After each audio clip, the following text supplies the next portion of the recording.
आज तक रेडियो सुनता है सारा जहां।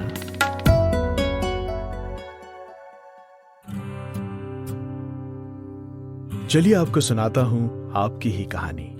शुरू करते हैं नई कहानी का नया सफर।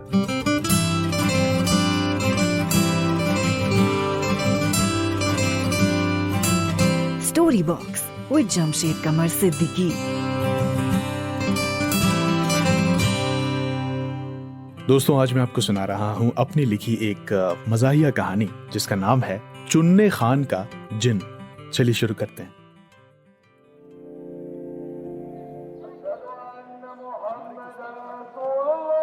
दोपहर का वक्त हुआ था। महबूबगंज इलाके की मशहूर जिन्नातों वाली मस्जिद में जोहर की नमाज खत्मी हुई थी कि थोड़ी देर बाद मस्जिद वाली गली गुलजार हो गई। उस मस्जिद का नाम जिन्नातों वाली मस्जिद कब पड़ा ये किसी को नहीं पता। बस सुनी सुनाई बातें हैं कि उस मस्जिद में जिन्नात भी नमाज पढ़ते हैं। मस्जिद की दीवार से लगी हुई बैटरी सर्विसिंग की दुकान चलाने वाले चुन्ने खान तो ये तक कहते थे कि एक बार एक आदमी नमाज के बाद मस्जिद के बीचों बीच आराम के लिए लेट गया था तो जिन ने उसे उठाकर पटक दिया। लोग इस बात को सच भी मानते थे। चुन्ने खान सुर्ख बालों वाले 40 पार के आदमी थे। लड़कपन सऊदी की गलियों में जरदोजी का काम करते हुए बीता था। कुछ 10 साल पहले वतन लौटे थे और तभी मस्जिद की बगल वाली ये दुकान पा गए। चुन्ने भाई ने एक जिम्मेदारी और उठा रखी थी और वो थी मस्जिद के लिए चंदा जमा करने की। नमाज खत्म होने के बाद जब सलाम फेर लिया जाता तब इमाम साहब अपने बगल में रखा हुआ एक खाली डिब्बा पीछे वाली सफ में खिसका देते थे। फिर चुन्ने खान जो इमाम साहब के पीछे खड़े होते थे वो वही डिब्बा लेकर सबके मुंह के सामने करते जाते और लोग अपनी अपनी हैसियत के हिसाब से उसमें पैसे डालते जाते। अच्छा, चुन्ने खान साहब के जिस आदमी से नहीं बनती थी वो उस आदमी के मुंह के सामने डिब्बा सटा देते थे और तब तक खड़े रहते थे जब तक वो शर्मिंदा होकर 10-20 रुपए डाल न दे। ऐसे ही एक शख्स थे हसीन अहमद। अरे डालिए 10 का नोट, क्या डाल रहे हैं हसीन भाई? 50 का डालिए कम से कम। पीछे वाली दीवार में प्लास्टर होना है, दीन की राह में खुलकर नहीं करेंगे तो कैसे काम चलेगा हैं? चुन्ने खान हसीन अहमद से ये बुलंद आवाज में कहते तो मस्जिद के खामोश माहौल में सब नजरें हसीन अहमद की तरफ मुड़ जाती और वो शर्मिंदा होकर 50 का नोट उसमें डालते थे। फिर चुन्ने अपनी जेब में हाथ डालते और सबको सुनाते हुए कहते, चलिए भाई ये 100 रुपए हमारी तरफ से भी। और फिर हसीन को जलील करने वाली नजरों से देखते हुए बाकी लोगों की तरफ बढ़ जाते। अच्छा, चुन्ने खान और हसीन अहमद की ये दुश्मनी कोई आज की थोड़ी थी। ये शुरू उन्हीं दिनों में हुई थी जब सऊदी अरब से लौटे थे। हसीन अहमद पहले बंगाल में कारोबार करते थे, बाद में वहां काम वाम ठप हुआ तो यहां आ गए। अब वो दावा करते थे कि बंगाल में रहते हुए उन्होंने एक ऐसी टेक्निक सीखी है जिससे किसी भी जिन, किसी भी भूत को वश में कर सकते हैं। अच्छा, मोहल्ले के कई लोग उनकी ये बात मानते भी थे क्योंकि उन्होंने अपनी आंखों से देखा था कि मोहल्ले के बड़े ही मोतबर आदमी वकील साहब, उनकी बेटी थी नौशीन, उसको जब दौरे पड़ते थे और जब वो चीखने लगती थी तो पूरे मोहल्ले में शोर हो जाता था कि नौशीन पर जिन आ गया है और उस जिन को भगाने के लिए हसीन अहमद को बुलाया जाता था। हसीन अहमद वकील साहब के घर पहुंचते थे तो देखते थे कि नौशीन बीच जमीन पर बैठी हुई है, बाल फैलाए है और गोल गोल घूमते हुए कह रही है आंखें ऊपर चढ़ाकर, जिनके सर हो इश्क की छाओ, जिनके सर हो इश्क की छाओ। अरे पलट, तेरा ध्यान किधर है? किर्गिस्तान का जिन इधर है। इंसान को चबवा दूं, ना को चना डस लूं तो कर दूं फना। अरे जिनके सर हो इश्क की छाओ। दरवाजे के पास लगी भीड़ में खड़े लोग बात करते, एक बात बताइए, कैसे पता कि ये जिन ही है? दूसरा आदमी पान खाते हुए मुंह उठा के कहता, अबे बावड़ा मुका, देख नहीं कह रही जिन के सर हो। अबे वो तो गाना है। अबे तो जिन ऐसे इशारे में तो बात करता है। देखो तो हसीन अहमद आ गया, अब देखना काबू करेंगे, देखना। आंखों में सुरमा लगाए हसीन अहमद के आते नौशीन चुप हो जाती और फिर की आवाज निकालने लगती। बीच बीच में फिर से गाती, जिन के सर हो। हसीन अहमद किनारे खड़े हुए वकील साहब की तरफ देखते और कहते, आप लोग बाहर जाइए, इस जिन से मैं निपटता हूं। इसके बाद कमरे के दरवाजे बंद हो जाते और फिर अंदर बिल्कुल ही खामोशी। कुछ देर बाद हसीन अहमद और नौशीन बिल्कुल ठीक हालत में बाहर निकलते और वकील साहब हसीन अहमद को गले लगा लेते। हसीन भाई आपको कैसे एहसान उतारे? अरे भाई, अरे अंकल, कैसी घर वाली बात है। हाँ, अब है हाथ में शिफा। वैसे ये जिन है बहुत खतरनाक, यहाँ का नहीं, किर्गिस्तान का है। ओह, वकील साहब चौंक जाते। किर्गिस्तान का? वहां का जिन यहाँ कैसे आया? अरे तो जिनको कोई वीजा थोड़ी लेना पड़ता है, ये तो हवाओं में होते हैं। अच्छी लग गई होगी नौशीन, सवार हो गए। खैर आप फिक्र मत कीजिए, मैं संभाल लूंगा। हाँ, आप फिक्र मत कीजिए। पूरे मोहल्ले में जय जयकार हो जाती थी हसीन अहमद की, लोग इज्जत भी करने लगे थे। और यही बात चुन्ने खान को काटती थी, क्योंकि वो आदमी शातिर थे। उनको शक हो गया था कि ये सब नौशीन और हसीन की मिली भगत है। अरे गहरी गुटर चल रही है भैया। हाँ, अरे दोनों सबको मिलकर बेवकूफ बना रहे हैं। अब सच था या झूठ, लेकिन हसीन अहमद की टेम्पो तो हाई हो गई थी भाई साहब। लोग पंडित जी की चाय की दुकान पे क्रीम रोल खाते हुए कहते, अमा भैया 1 रुपया ना लिया हसीन भाई ने। वकील साहब की लड़की आधे घंटे में खड़ी कर दी। दूसरा बोला, अरे भैया बहुत ही शरीफ आदमी, हाथ में सिफा है। हाँ, पैसा ले ले तो जादू असर नहीं करता है। हाँ, सिफा है, काम से पैसे थोड़ी होता है। वो पत्ती बहुत डाल दिए चाय में पंडित जी। अब चुन्ने खान साहब को जबरदस्त चुन्ने काट रहे थे, क्योंकि इस जिन वाले मामले से पहले पूरे मोहल्ले में चुन्ने खान की बड़ी पूछ थी, क्योंकि मस्जिद के खास इंतजामिया कमेटी में थे। पैसे जमा करने की जिम्मेदारी उठाई हुई थी। सब लोग बड़ा अदब करते थे। कभी सड़क से गुजरते थे तो दाएं बाएं से आवाजें आती, अमा अमा कहाँ जा रहे चुन्ने भाई, अमा चाय पीते जाइए, आइए। दूसरा कहता, अरे चुन्ने खान साहब, वाह अब तो आते ही नहीं है। अच्छा सुनिए, गरीब खाने पे हमारी बीवी की सालगिरह है, आपको आना है? हाँ, बताए देते हैं। लेकिन अब हवा बदल गई थी। अब हवा बहने लगी थी हसीन अहमद के रुख की तरफ, और वो भी इस रफ्तार से कि अक्सर लोग उन्हें अपने घर पर झाड़ने फूंकने के लिए बुलाने लगे थे। हसीन भाई, बच्चे को नजर लग गई, जरा हाथ रख दीजिए हैं सर पर। दूसरा कहता है, हसीन भाई हमारी साली कैट का इम्तिहान देने जा रही थी, बिल्ली ने रास्ता काट दिया। फूंक मार देते जरा। हद तो ये हो गई कि एक रोज जब चुन्ने भाई पंडित जी की दुकान पर क्रीम रोल खा रहे थे तो बोले, पंडित जी ये क्रीम कम हो गई आपके रोल में। इतना ही कहा था कि उनकी नजर सामने वाली दीवार पर चिपकी पोस्टर पर गई, जिसमें महीने के आखिरी इतवार में होने वाले मुशायरे में चीफ गेस्ट के तौर पर हसीन अहमद की तस्वीर लगी हुई थी। चुन्ने खान के खून में चिंगारियां दौड़ने लगी। तभी पंडित जी बोले, आए क्या कह रहे हो, हमारे रोल में क्रीम कम है? बदतमीजी करियो तो अब उठा के ना ये बन मक्खन की जाली वाला जो तवा है यही घुसा दे मुंह में, पूरी क्रीम निकल जाएगी तुम्हार। भाई यहाँ से चिरकुट, हटो से सामने से, हसीन भाई के लिए स्पेशल चाय बनानी है, हमें हटो। चुन्ने खान के कानों में पंडित जी की आवाज गूंज रही थी और जहन में सामने लगे पोस्टर पर छपे हसीन अहमद की तस्वीर। अब तो पानी सर से ऊपर हो गया था भैया। चुन्ने भाई ने अपने नौकर डिब्बा को, हाँ डिब्बा ही नाम था उसका, हाफ पैंट पहने रहता था और चुन्ने भाई की दुकान पर बैटरियां उठाकर इधर उधर रखता था, और कभी वो बैटरी में जो पानी भरा जाता है हरे रंग का, वो बोतलों में भरता था। तो चुन्ने भाई ने गुस्से में डिब्बा को आवाज दी, डिब्बा, है डिब्बा। जी उस्ताद। दुकान संभालो, हम जरा एक जरूरी काम से जा रहे हैं। ये कहते हुए चुन्ने खान चल दिए सीधे वकील साहब के घर की तरफ। अब वो वकील साहब के सामने हसीन अहमद और नौशीन का पर्दाफाश करने वाले थे। सीधे घर पहुंचे, अंदर गए, वकील साहब को बुलाया और एक सांस में बता दिया कि उनकी बेटी और हसीन अहमद के बीच क्या चल रहा है और ये जिन विन का सब नाटक है। वकील साहब माथा खुजलाते हुए बोले, देखो यार, थोड़ा तो शक हमें भी था, लेकिन यार हसीन वैसा आदमी है नहीं, हमको मतलब लगता नहीं है, नेक आदमी लगता है यार, वो ऐसा नहीं करेगा। और फिर नौशीन कहती भी तो है गाने में कि जिन के सर हो तो जिन ही तो होगा। अरे क्या आप सब लोग क्या बात कर रहे हैं? अरे कल वो गालिब की गजल पढ़ देगी तो आप कहेंगे मिर्जा गालिब कैसा है? पता कुछ तो अकल लगाइए। अरे नहीं, वो मतलब नहीं, मतलब अरे नहीं, मतलब यार वो अजीब गरीब जबान में बोलती, मैंने पता करवाया तो ये उज्बेकी जबान है, उज्बेकी, जो किर्गिस्तान में ही बोली जाती है, और वो कहती भी है किर्गिस्तान का जिन है।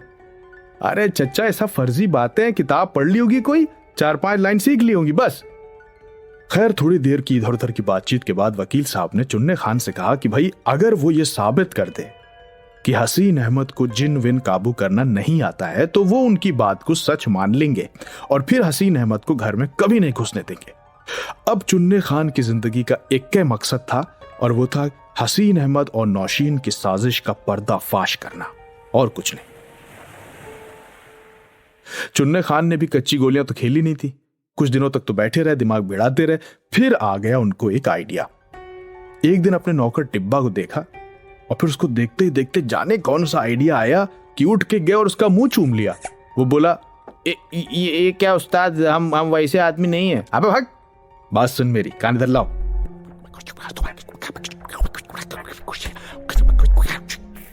बस भाई साहब जाने क्या कान में फूंक दिया। अगली सुबह का मंजर देखिए। चुन्ने खान बैटरी हाउस के बाहर मजमा जमा था। हर शख्स, अमा क्या हुआ, अमा क्या हुआ भैया, अमा क्या बात हो गई, अमा क्या बात हो गई हैगी, कर रहा था। पता चला कि चुन्ने भाई का नौकर डिब्बे के ऊपर जिन का साया आ गया है। अब मंजर देखिए, डिब्बा नीचे जमीन पे बैठा हुआ है, पैर फैला के, और गोल गोल घूमते हुए कह रहा है, अबे जिन हूं मैं, जिन, रशियन हूं मैं, रशियन। सब लोगों ने एक दूसरे को गौर से देखा। डिब्बा थोड़ा शर्मा गया, बोला, हाँ रशिया का जिन हूं सालो, आग का बनाऊ फूंक दूंगा तो फना कर दूंगा तुमको। तुम मिट्टी का इंसान है, तेरी हैसियत क्या है, रशियन जिन हूं मैं। उसकी आंखें लाल हो रही थी। सब लोग उसे गौर से देख रहे थे कि तभी चुन्ने खान ने ड्रामा को आगे बढ़ाते हुए कहा, अरे भाई भाई बुलाओ, कोई हसीन भाई को बुलाओ। थोड़ी देर के बाद हसीन अहमद आए।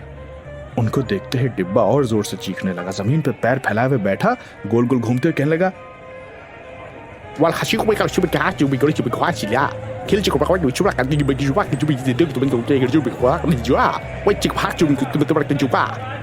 भैया लग रहा रशियन बोल रहा है। हसीन अहमद और चुन्ने की नजरें मिली तो चुन्ने मुस्कुराए, जैसे कह रहे हो, तुम्हें क्या लगा था बरखुरदार, नौशीन को इतनी आसानी से हासिल कर लोगे? अरे हम भी हैं कतार में। यूं ही नहीं, सालों तक वकील साहब के घर में सिलेंडर कंधे पे लाद लाद के भरवाए हैं, उनकी खटारा कार को धक्का लगवाया है, उनकी बीवी के हाथ की बनी बकवास बैगन के भुर्ते को बिरयानी की तरह मजे ले लेकर खाया है। अरे हमारे और नौशीन के बीच में जो आएगा ऐसे ही भूत बना देंगे उसका। हाँ, अब डिब्बा के ऊपर जो जिन आया है उसे काबू करके दिखाओ। अबे तू तो क्या काबू करेगा साले, जब कोई जिन है ही नहीं। अब तो तेरी ऐसी की तैसी पक्की है। खैर हसीन अहमद दुकान के अंदर गए। डिब्बा सर झुकाए बैठा था। हसीन अहमद को भी डर तो लग ही रहा था।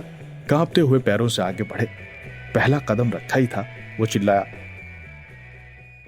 ए इंसान, तेरी हस्ती क्या है, हट जा, मैं आग का हूं।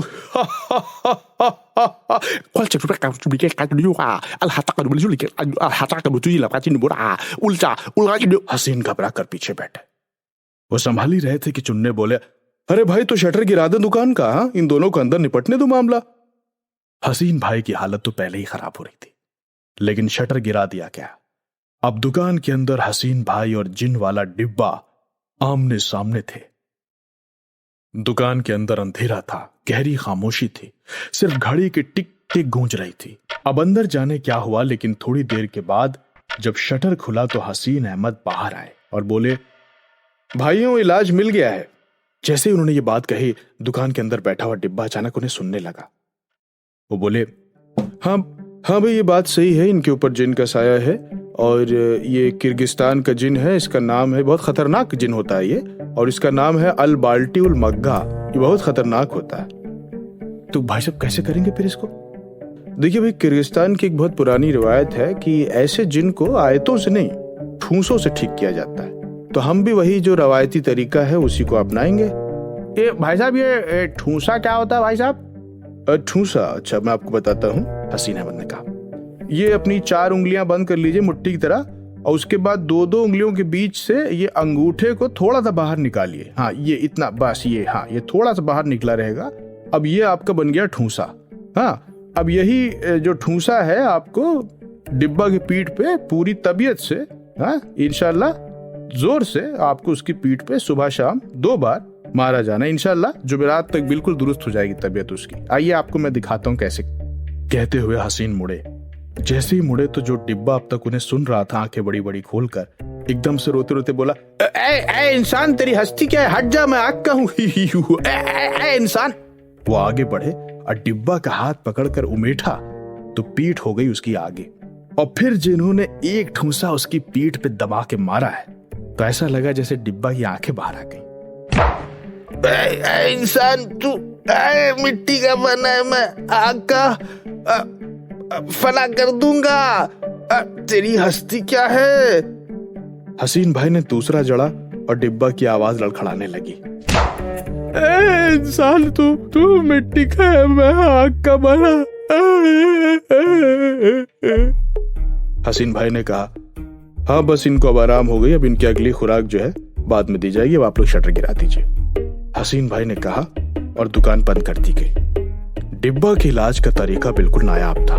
लोग दूर दूर से देखने आ रहे थे, बड़ी चर्चा हो रही थी। शाम हुई तो फिर से भीड़ जमा हो गई, अब दूसरी खुराक दी जानी थी। वकील साहब भी वहीं थे। शटर खोला गया। जैसे ही शटर खुला, डिब्बा बाहर आया और ठूंसा खाने के डर से पूरे होशो हवास में अंगड़ाई लेते हुए बोला, क्या हाल है वकील साहब? हाँ? और ये सब क्या हो रहा है? भीड़ भीड़ क्यों जमा? उस्ताद दुकान लगाई जाए फिर। हाँ? 2 पल की खामोशी के बाद एक आवाज गूंजी, अरे डिब्बा ठीक हो गया, एक ही खुराक में ठीक हो गया। पान मुंह में भरे हुए वकील साहब ने चुन्ने खान की तरफ हिकारत से देखा और कहा, देखा मैं कह रहा था हसीन अहमद में कोई ना कोई बात है, ऐसे ही थोड़ी ना नौशीन को ठीक कर देता है वो। तुम बेकार ही शक कर रहे थे यार। अरे देख लिया, हो गई तसल्ली है। कितना नेक लड़का है हसीन, देखो। चुन्ने खान ने गुस्से से डिब्बा की तरफ देखा और बोले, नहीं नहीं नहीं नहीं नहीं नहीं नहीं, अभी ये ठीक नहीं हुआ है। अभी कुछ खुराकें मैं इसको एहतियातन दूंगा ताकि आइंदा जिन ना चढ़े। और ये कहते हुए उन्होंने दुकान का शटर गिरा दिया और फिर अंदर से लातों घूंसों ठूंसों की आवाज पूरी गली को सुनाई दे रही थी।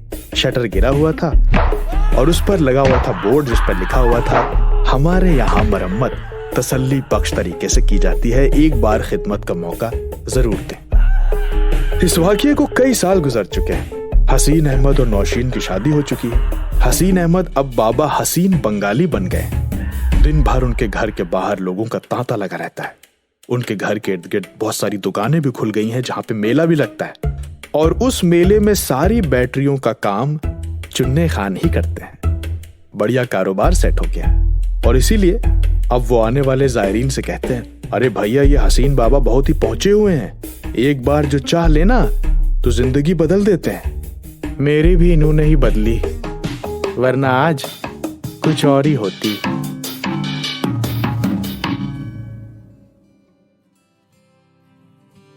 तो भैया ये थी आज की कहानी जिसका नाम था चुन्ने खान का जिन। कैसी लगी आपको हमें बताइएगा जरूर। आपको बस इतना करना है कि अपना मोबाइल फोन खोलना है, जीमेल में जाना है और अपना एक ईमेल टाइप करना है, उसमें आपको लिखना है कहानी कैसी लगी और फिर भेज देना है radio@aajtak.com। मेल हम तक पहुंच जाएगा।